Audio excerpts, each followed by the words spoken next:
parole de Dieu. Dans le psaume 65, que le Seigneur nous a donné de déclarer et de déclamer au début de cette année. Parce qu'il a dit que il est prêt à accomplir les vœux, les désirs de son peuple. Il est prêt à t'exaucer. Et voici la réponse dans le psaume 65. Nous lisons au nom de Jésus. Avec confiance. Oh Dieu, on te louera dans Sion. Et l'on accomplira les vœux qu'on t'a fait. Oh toi, qui écoute la prière, tous les hommes viendront à toi. Les iniquités m'accablent.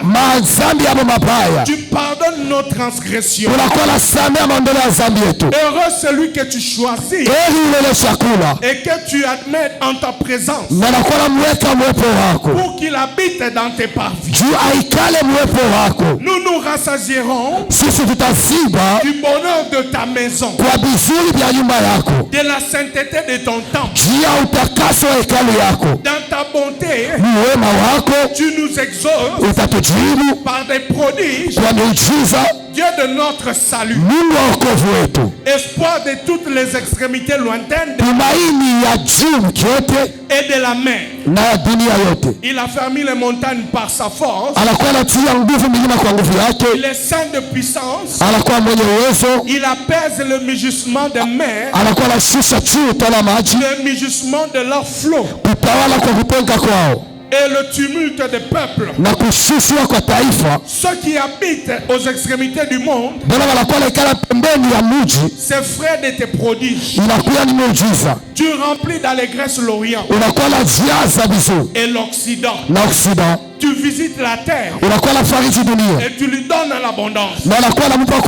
Tu la combles des richesses. Le ruisseau de Dieu est plein d'eau.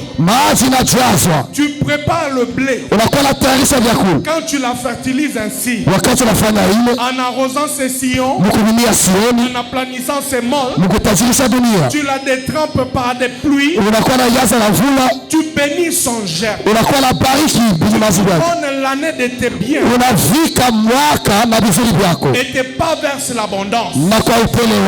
Les plaines du désert sont abreuvées et les collines sont saintes d'allégresse. Les pâturages se couvrent de brebis et les vallées se revêtent du froment. Les cris de joie et les chants retentissent. Amen. Amen. Pousse des cris de joie. Pousse des cris de joie. Et on a terminé par les cris de joie. Tu peux même chanter. Tu peux même chanter. Amen. Nous pouvons nous rasseoir. Bien-aimés, nous avons commencé à le dire.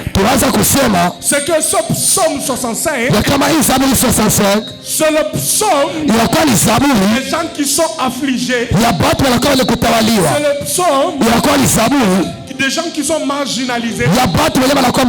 C'est le psaume qui ont travaillé et qui n'ont pas trouvé. Et voilà pourquoi quand la saison est en train de changer, et il proclame le bienfait de l'Éternel, malgré qu'il n'ait pas trouvé, malgré que l'année passée il n'a pas peut-être obtenu ce que tu désirais, malgré que l'année passée tu n'as pas peut-être eu le travail, tu n'as pas reçu le bénéfice que tu attendais, tu n'as pas reçu peut-être la guérison que tu cherches. Malgré que l'année passée, tu n'as pas peut-être touché d'enfant. Laisse-moi te dire, il y a raison de louer le Seigneur. de bénir le Seigneur. Le Seigneur me dit qu'il est en train de changer la saison.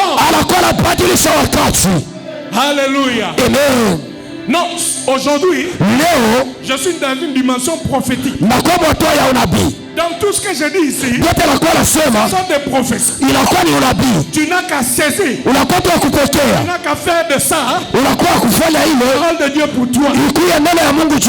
Alléluia. Amen. Moi je vous dis toujours, quand c'est la parole de Dieu, c'est le logos. Mais quand je suis dans le réma, je ne vous dis pas souvent, mais je reçois des rémas ici, hors de la chair. Mais aujourd'hui, je te précise, ce n'est que réma sur réma. Je te précise, ce n'est que réma sur réma. Alléluia. Le Seigneur avait déjà commencé à dire, et il le redit encore, qu'il est en train de changer ta destinée. Voilà pourquoi il m'a donné ce psaume, pour le déclarer, déclamer et pour t'expliquer. Quelles que soient les oppositions, les oppositions que tu as eues l'année passée, dans le verset 5, 6 ou 7, écoute ce que la Bible dit.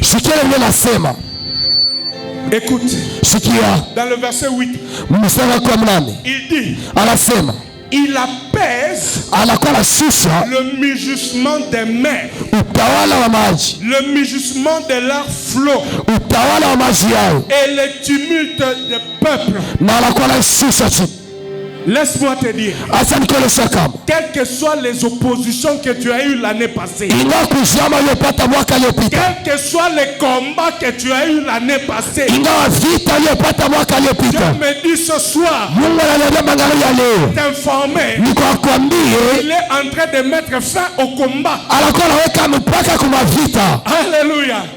Il est en train de mettre fin au combat.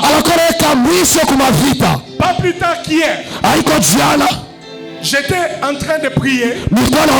J'ai passé toute la semaine à sec. Donc je n'ai pas touché d'argent. J'ai cherché à gauche. J'ai cherché à droite. J'ai écrit même une lettre de demande de crédit. Mais tout ça a été bloqué. Alors, le vendredi, dans la nuit du vendredi au samedi, j'ai suivi une prédication du pasteur Wafo, où il parlait du jeûne et de la prière. Alors l'esprit a mis dans mon cœur, il m'a dit que tu dois gêner pour le problème que tu as eu. Et de façon imprévue comme ça, j'ai dit à ma femme que nous devons gêner aujourd'hui. Hier samedi, je n'avais pas prévu. Et on a dormi presque à 3 heures. Et quand nous nous sommes endormis, tellement on avait déjà décrété le jeûne, j'ai vu un esprit de pauvreté me poursuivre. Un esprit de pauvreté qui me retenait au fait. Ça s'est appesanti sur moi. Une oppression pendant le peu de temps que j'avais le sommeil. Et même quand je me suis levé, j'ai commencé à prier, mais cet esprit-là étouffait ma prière. Je n'arrivais pas à prier. Ce qui fait que j'ai même fait plus de 3 heures de prière. En train de prier, en train de dormir. Et vers 12 heures, j'ai senti un chant L'esprit m'a donné un chant.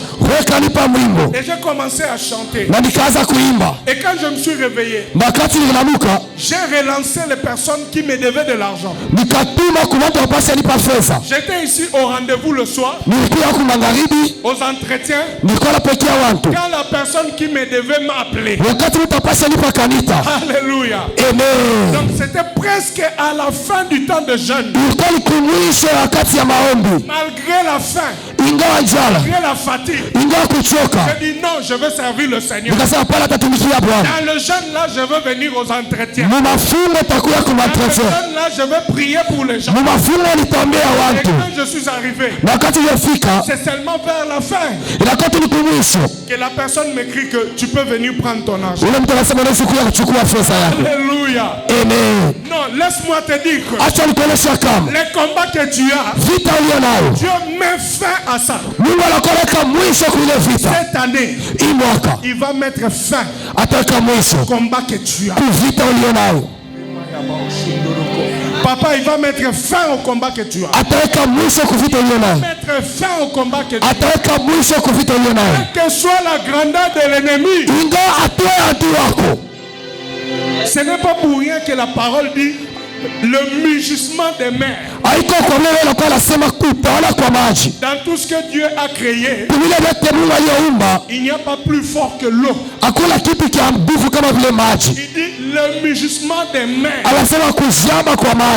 Quelle que soit la grandeur des démons, que ce soit les sorciers des familles, les sorciers des aïeux, des ancêtres, des plus vieux, que ton voyage, ta bénédiction, ton épanouissement. Je déclare que mets fin au combat. Toi-même tu seras étonné de la façon dont le combat va terminer. Tu ne sauras même pas que le combat est fini. Et tu verras seulement les bénédictions t'atteindre. Tu verras seulement la visitation du Seigneur. Le Seigneur me dit, cette année, c'est l'année de visitation. Il va te visiter. Quel que soit là où tu habites.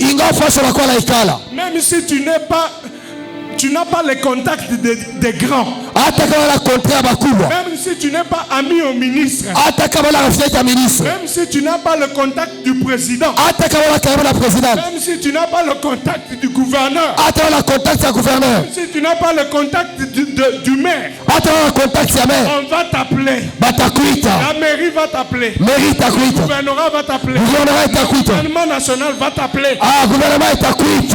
Alléluia. Amen. Il y a quelqu'un ici qui est en train de négocier le contrat. Je ne sais pas auprès du gouvernement. Auprès du gouvernement. Laisse-moi te dire. On va t'appeler. On va t'appeler. Et tu auras ce contrat. Quitte à toi seulement de bien te préparer. Affermis tes pieds comme le dit la Bible. Comme le dit Ésaïe 54. Affermis-toi. Prépare-toi. Exerce-toi. De façon à ce que tu ne rates pas l'opportunité. Alléluia. Amen. Alors, même si il y a un péché qui t'accable, qui t'empêche de vivre la main de Dieu, le Seigneur est là pour te pardonner. Avoue tes péchés et demande pardon. Parce que la Bible dit, celui qui avoue ses transgressions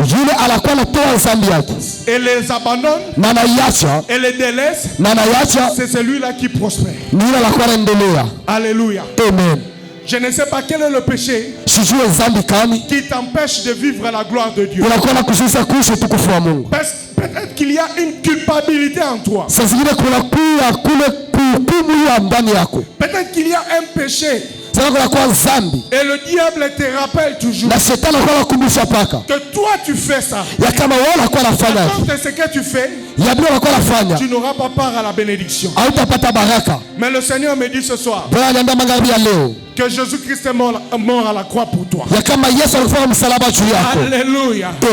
Il est mort à la croix pour te pardonner tous tes péchés. Et la Bible dit le sang de Jésus-Christ, le sang de l'agneau, est plus que le sang d'Abel. Alléluia. Même si les sorciers, les ennemis, les pécheurs te réclament, disent que tu es un pécheur, disent que tu n'as pas droit à la bénédiction, disent que tu n'as pas droit à la visitation du Seigneur. Il te suffit de faire une chose: demande seulement pardon. Avoue tes péchés, confesse tes péchés, et le Seigneur va te pardonner. Alléluia. Amen. S'il faut même passer par la cure d'âme. Parce que tu sais, il y a des péchés pour lesquels, même si tu demandes pardon toi-même, tu ne seras pas convaincu du pardon de Dieu. Il y a des péchés pour lesquels tu dois venir auprès du serviteur, auprès de l'homme de Dieu confessé, pour que tu te sentes libéré. Est-ce que tu le sais? Il y a des péchés pour lesquels tu ne peux pas garder toi seul. Il y avait une femme qui avait vu un enfant mourir dans la fosse. Elle n'a pas secouru cet enfant. Mais elle avait la possibilité de secourir cet enfant. Elle n'a pas secouru cet enfant. C'était l'enfant de la voisine. Cet enfant-là est mort dans les caniveaux. Et alors, c'était passé l'histoire. Après un temps, elle a commencé à remarquer que elle n'enfantait pas. Quand elle s'est mariée, sa maternité était bloquée. Sa maternité était bloquée. Elle a prié. Elle a demandé. Elle a cherché. Elle est montée sur la montagne. Elle est descendue dans les vallées. Elle est partie au Django. Elle est partie à gauche. Elle est partie à droite. Mais elle n'était pas convaincue que Dieu l'avait pardonné. Et ce qui s'est manifesté, c'était la stérilité. Alors il a fallu qu'elle puisse confesser. Qu'elle puisse confesser son péché. Et pour qu'elle commence à toucher les enfants. Qu'elle commence à enfanter. Je ne sais pas si tel est ton cas. Je ne sais pas si tu as un péché. Tu as gardé depuis longtemps. Et qui t'empêche de prospérer. Qui t'empêche de vivre la main de Dieu. Et par ce péché-là, le diable te retient prisonnier. Le diable te retient captif. Et tu pars de malheur en malheur, de misère en misère. Chaque semaine tu es à l'hôpital avec les enfants. Chaque semaine tu dois débourser l'argent. Chaque semaine tu te sens bloqué. Tu sens que tu es dans un niveau où tu ne peux pas aller loin, où tu ne peux pas sauter, parce que ton péché te bloque. Je t'invite ce soir. Je t'invite ce soir à la confession. Alléluia. Et quand tu auras confessé, tu vas voir la visitation de Dieu t'atteindre. Alléluia. Amen.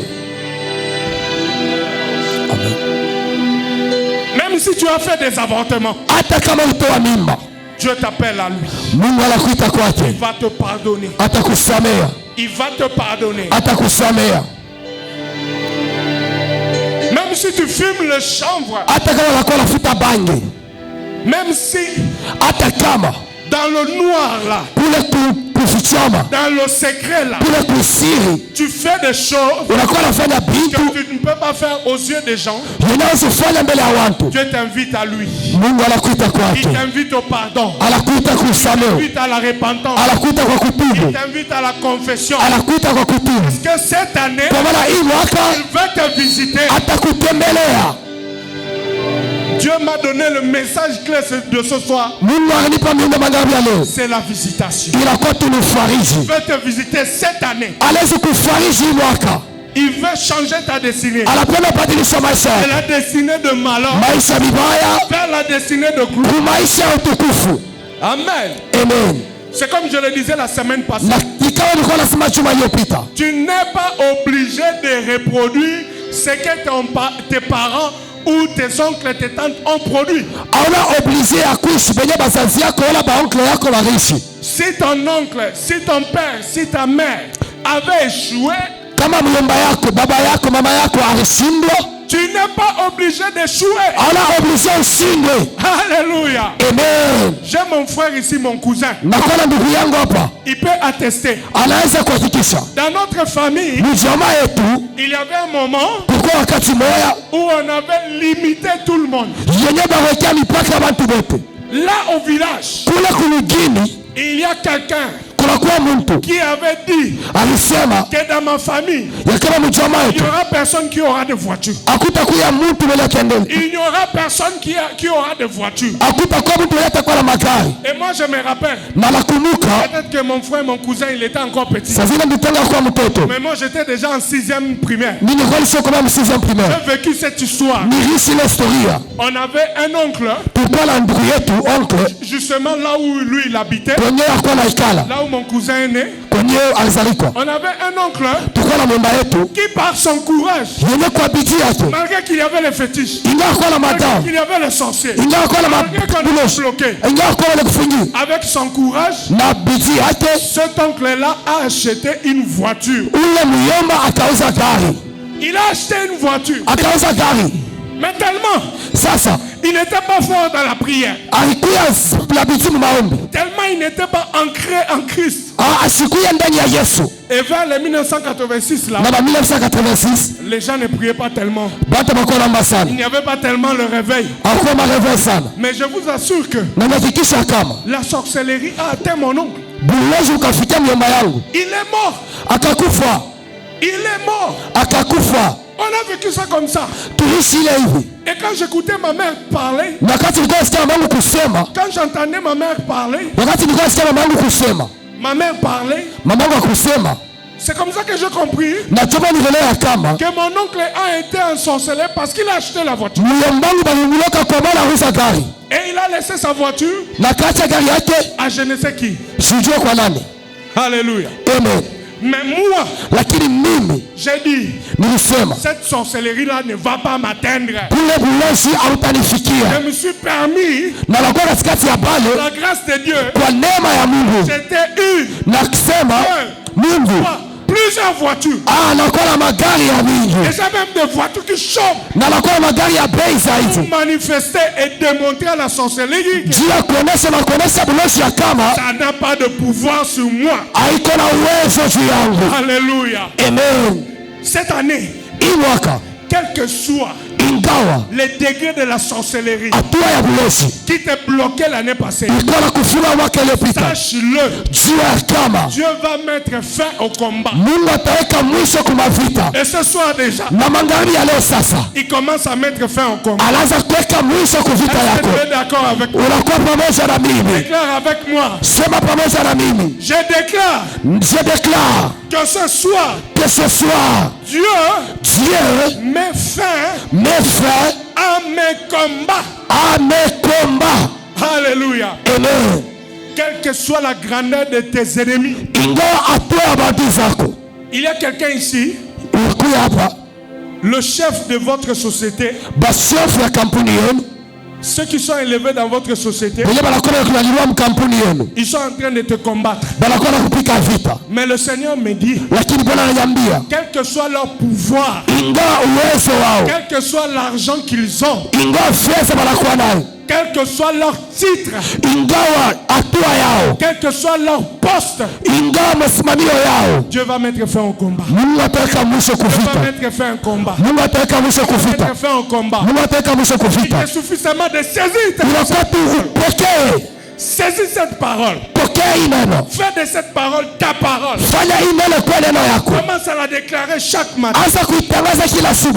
Et tu verras la main de Dieu, comment elle va transformer ta vie.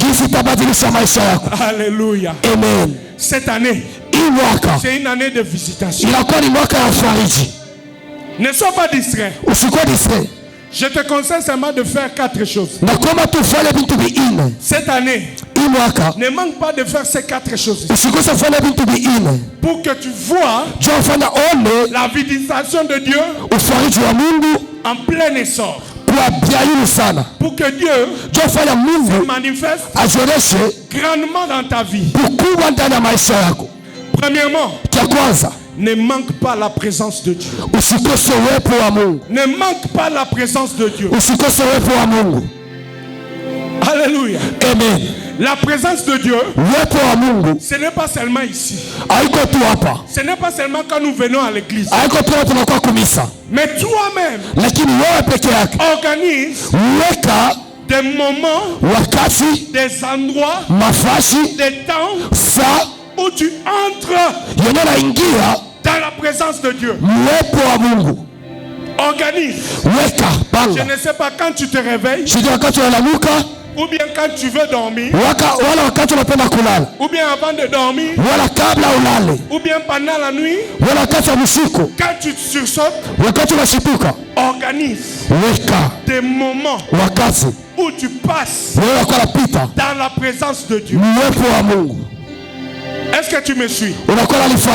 Si tu veux que Dieu te visite, Dieu te visite pleinement, sois dans la présence de Dieu. Ne manque pas dans la présence de Dieu. Tu sais que Dieu siège dans son conseil. Dans le conseil de Dieu, il n'y a pas seulement les anges. Tu sais qu'il n'y a pas seulement les anges. Quand tu lis dans le livre de Nombres,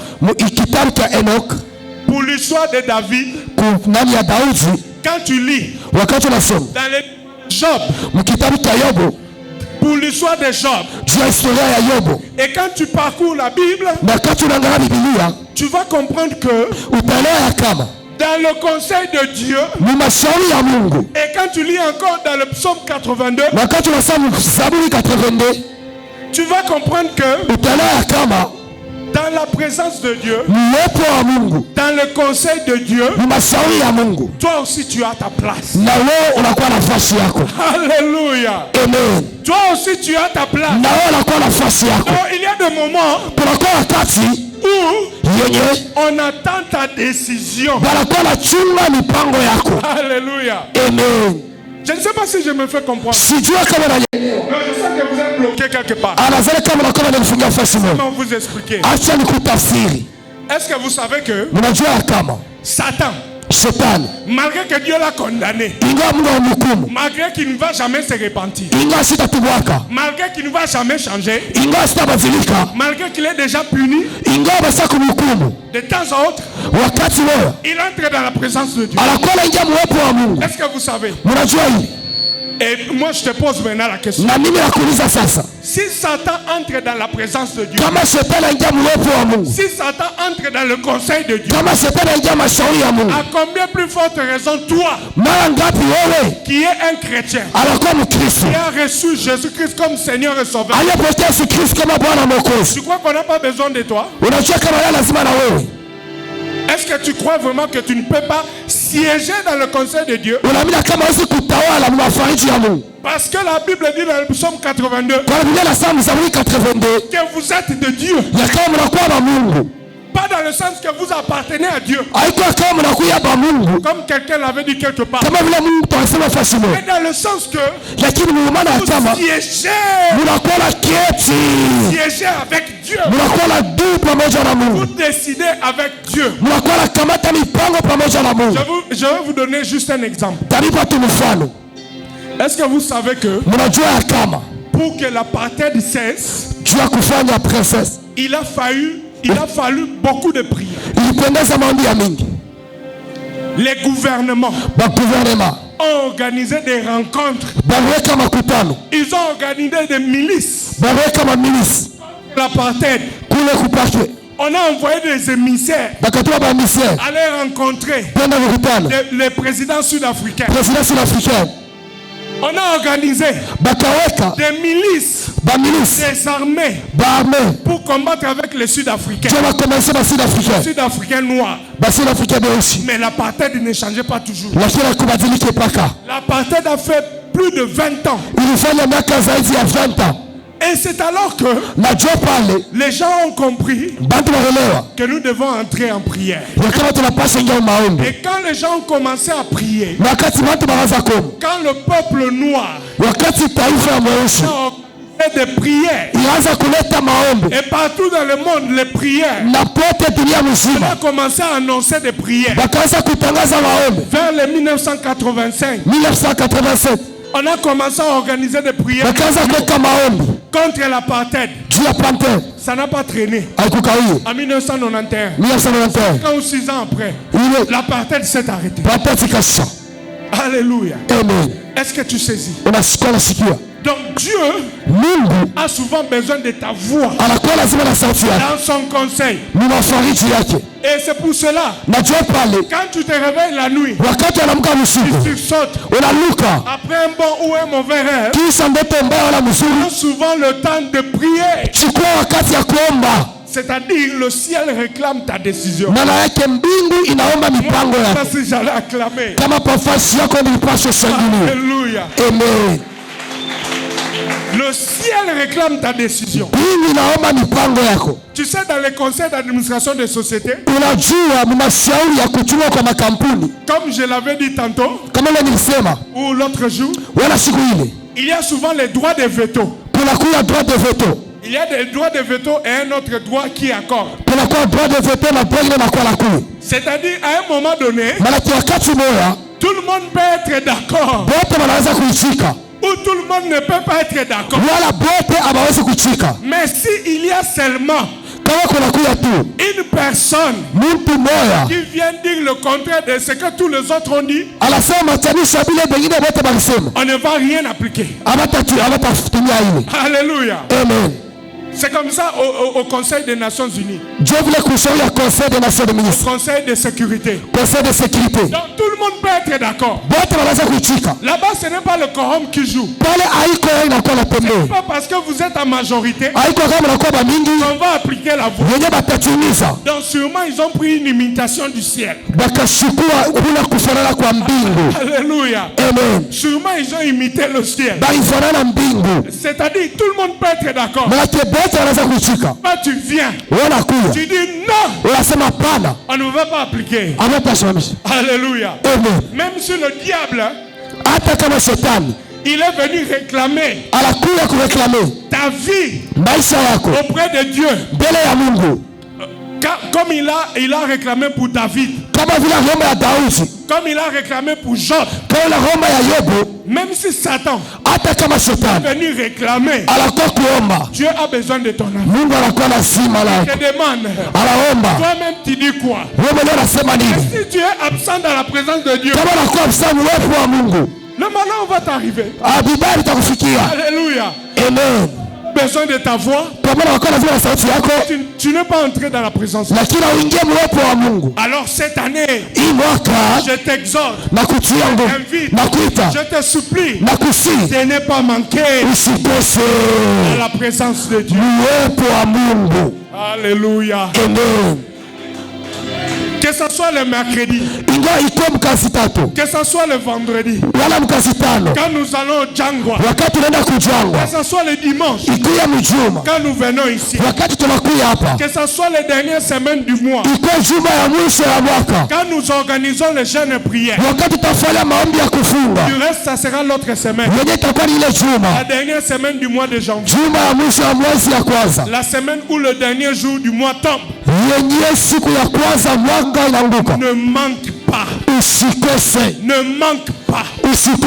Sois dans la présence de Dieu. Et tu vas voir ta vie changer. Le malheur qui te menace ne va plus te menacer. Alléluia. Amen. Alléluia. Amen. Je ne sais pas. Je sens qu'il y a des grosses menaces contre le peuple de Dieu. Je sens qu'il y a des grosses menaces. Nous allons prier pour ça. Et nous allons interdire ces menaces. Parce que Dieu a dit, cette année est l'année de visitation. Il veut changer ta destinée de malheur en destinée de gloire. Rien à faire. C'est la volonté de Dieu. Va s'accomplir. Non pas les plans de tes ennemis. Non pas les complots de tes ennemis. Alléluia. C'est la première des choses à faire. Rapidement, je vais te parler de 3 autres choses. La deuxième des choses à faire, c'est que tu dois maîtriser un travail. Tu dois maîtriser un travail. Tu sais ce qui tue l'église du Congo? C'est que on a beaucoup de gens qui ne savent rien faire. Et nous croyons que la prière va nous donner la connaissance. Nous croyons que la prière va nous donner l'instruction. Bien sûr. Par révélation. Par un miracle. Dieu peut te dire ce que tu dois faire. Dieu peut te montrer ce que tu dois faire. Dieu peut t'apprendre un travail. Mais sache-le, il a déjà donné l'intelligence aux hommes pour t'apprendre un travail, pour te montrer ce que tu dois faire. Il est déjà passé par les écoles, par les universités, par les instituts techniques, pour te montrer un travail à faire. Je t'encourage à la prière. Mais je t'interdis de gaspiller la prière. Alléluia. Est-ce que tu sais que des fois on gaspille la prière? Il y a des moments où ce n'est pas le temps de prier. Tu dois aller travailler. Tu dois aller chercher. Alléluia. Je vais vous faire rire. Je connais un frère. Au fait, ce sont ses frères, ses amis et ses soeurs qui m'ont raconté l'histoire. Le frère est parti se marier. Tellement il comptait sur la foi. Il n'a pas cherché l'argent. Il a pris une enveloppe. Il a placé là. Il a prié. Dieu, je veux que tu remplisses cette enveloppe d'argent. C'était l'enveloppe de la dot. Il a demandé à Dieu de remplir l'enveloppe de la dot. De remplir l'enveloppe de la dot de l'argent. Lui, il n'est pas parti chercher l'argent. Tellement il comptait sur sa foi. Et ils ont programmé la date d'aller donner la dot. Avec toute la famille bien habillée, bien sapée comme nous les Congolais. Nous aimons tellement la sape. J'avais lu l'histoire de Joe Ballard. Bon, vous allez effacer son nom. Mais au fait, c'est dans un journal. Ah, amen. Il a dit, lui, quand il obtient $1000, il achète un pantalon de $900. Est-ce que c'est normal? Même si tu es sapologue.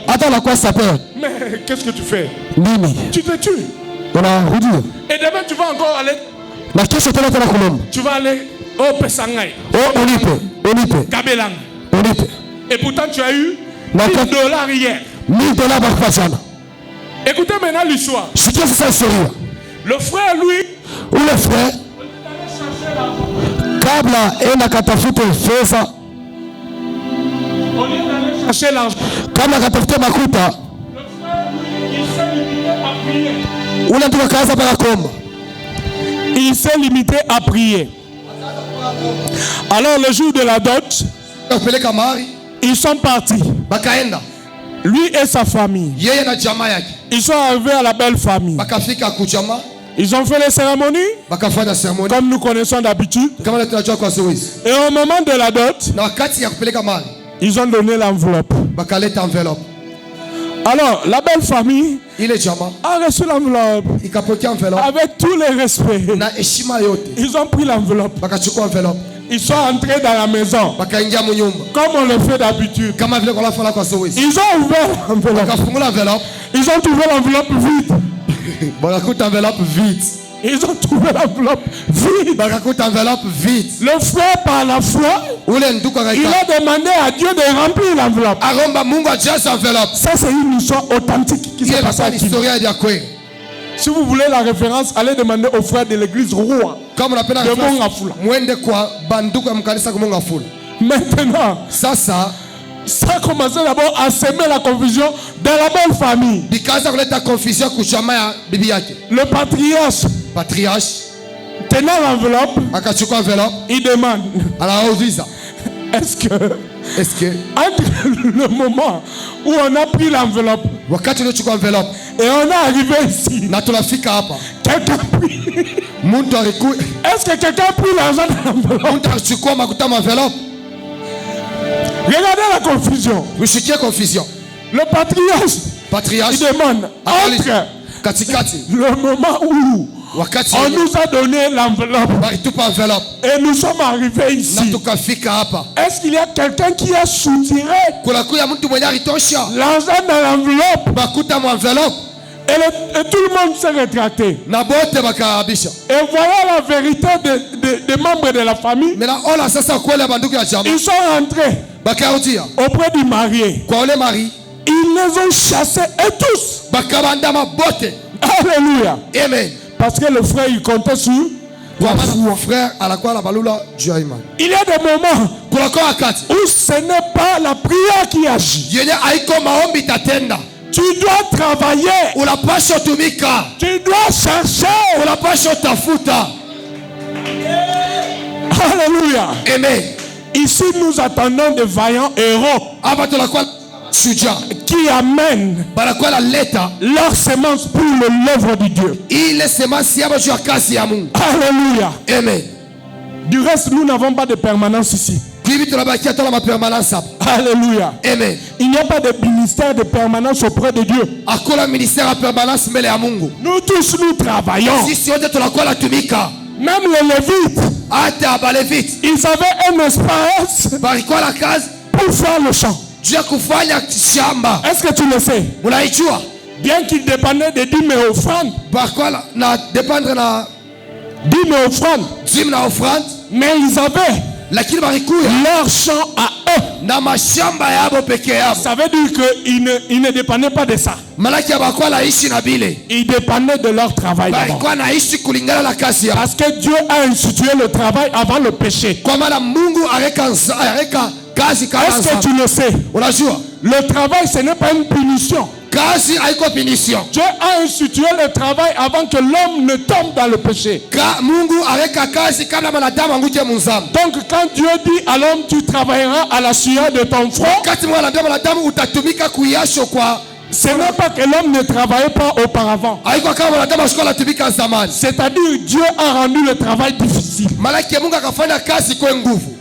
Tu es d'accord avec moi? Alors cette année, comme tu es sous la grâce de Jésus-Christ, je déclare que le travail sera facile pour toi. Tu n'es plus sous la loi de la punition. Le travail est facile pour toi. Amen. Amen. Tu vas attraper le travail facilement. Et tu dois t'instruire. Tu dois apprendre un travail.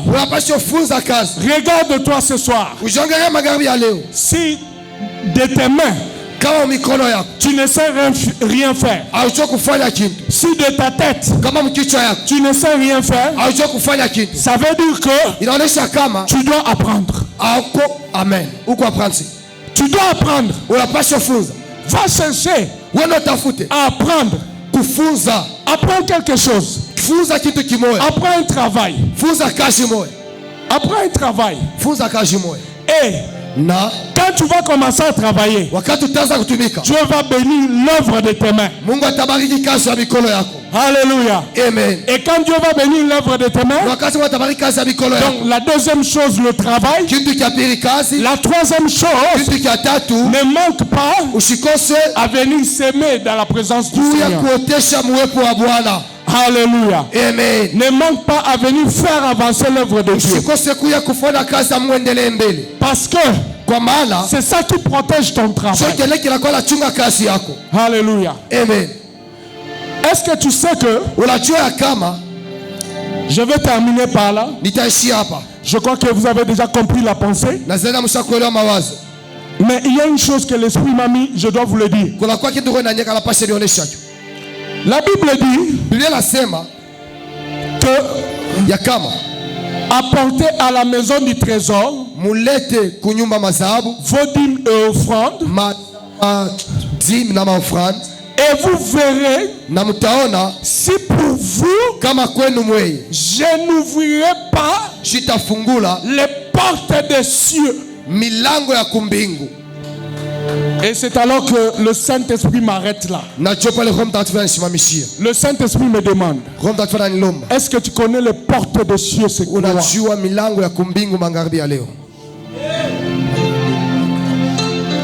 Les portes des cieux. Tu sais,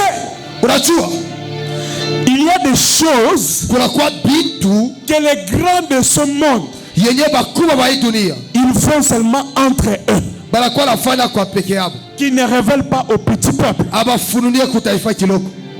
Il y a des affaires que les grands font entre eux. Ils ne te révèlent pas.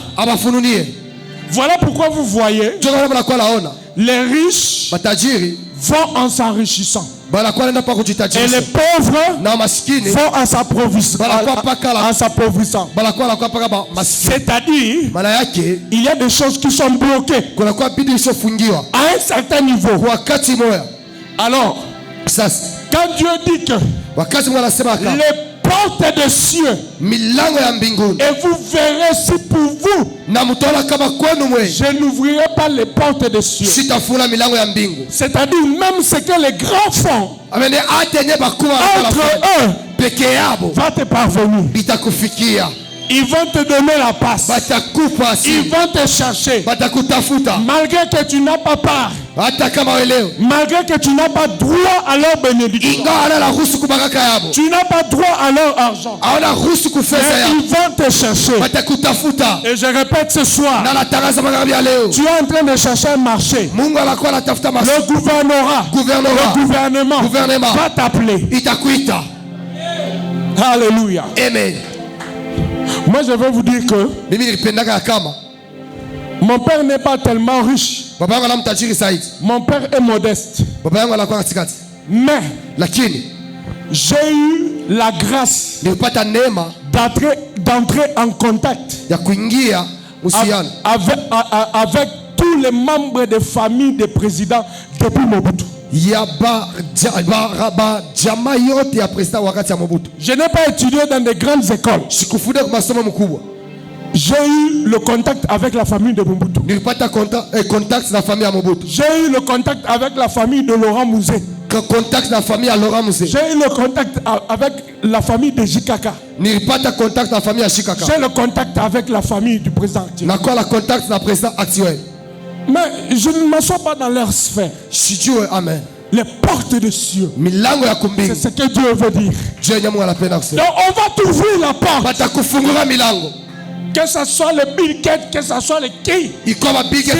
Si Dieu décide, il va t'ouvrir ses portes. Alléluia. Amen. Et je répète encore pour les mamans qui font le commerce. Ou pour ceux qui ont commencé à travailler. Votre premier salaire. Votre premier bénéfice. On appelle ça les prémices. Ne manque pas de venir s'aimer dans la présence de Dieu. Parce que la Bible dit, si les prémices sont sanctifiées, le reste est sanctifié. Donc, quel que soit le combat qu'on va porter contre toi, si tu as les prémices dans la maison de Dieu, personne ne va te toucher. Les prémices, tu peux les diviser en autant de morceaux. Chaque mois tu donnes. Chaque semaine tu donnes. Jusqu'à réunir le montant du premier salaire ou du premier bénéfice. Parce que tu as aussi besoin de vivre. Tu as aussi des besoins. Le premier salaire, le premier bénéfice. Tu ne peux pas tout amener peut-être. Tu peux portionner, donner petit à petit jusqu'à attendre au premier salaire, au premier bénéfice. Est-ce que tu me saisis? Ne manque pas de s'aimer dans la présence de Dieu. Moi, je ne dois pas vous le cacher. Je dois vous dire la vérité. Parce que la visitation passe par là. Et moi-même, j'ai été béni par là. Il faut que je vous montre les clés pour recevoir, pour vivre la visitation. Ne manque pas le dernier à faire du bien à ton prochain. Je l'ai dit le mercredi. Quand on a demandé à Jésus, pourquoi tes disciples ne jeûnent pas pendant que nous sommes en train de jeûner? Jésus-Christ leur a dit, maintenant que je suis avec eux, ils ne vont pas jeûner parce que je suis là. Je paraphrase. Et il a dit, quand je m'en irai, ils resteront jeûnés. Et le jeûne, le premier jeûne que Dieu demande, c'est-à-dire, tu peux le lire dans Isaïe 58 à partir du verset 6 vers le bas. Isaïe 58. Ce n'est pas seulement se priver de la nourriture. Ce n'est pas seulement se priver du lit. Ou se priver de la boisson. Mais c'est aussi aimer son prochain comme soi-même. Faire du bien autour de soi. C'est ça le jeûne que Jésus-Christ avait dit. Aussi que les disciples vont faire tous les jours. Voilà pourquoi la Bible nous demande de manifester l'amour. Même envers notre ennemi. Même envers le sorcier qui t'attaque. Le grand-père là de ta famille. Que tu sais qu'il te bloque. Que tu sais il dit toujours du mal de toi. Ne manque pas de lui faire du bien. Alléluia. Amen. Fais du bien à ceux que tu connais et à ceux que tu ne connais pas. Et c'est alors que tu verras la bénédiction venir rapidement. Le salut venir rapidement. La visitation de Dieu venir rapidement. Parce que cette année, c'est une année de visitation. Alléluia. Amen. Non, Dieu ne veut pas que nous restons comme ça. Que nous restons comme ça. Sans moyens. Sans capacité. Nous voulons faire. Nous voulons aller de l'avant. Mais nous sommes bloqués. Dieu ne veut pas que nous restions comme ça. Nous devons aller. Nous devons changer. Nous devons aller de gloire en gloire. La gloire de demain ne doit pas ressembler à la gloire d'aujourd'hui. Voilà pourquoi je te dis ces choses. Ne manque pas au rendez-vous. Non, ne manque pas. Manque toute autre chose. Manque toute autre chose. Mais ne manque pas la visitation de Dieu. Alléluia. Amen. Ne manque pas la visitation de Dieu cette année. La visitation de Dieu cette année. Amen. Amen. Lève-nous.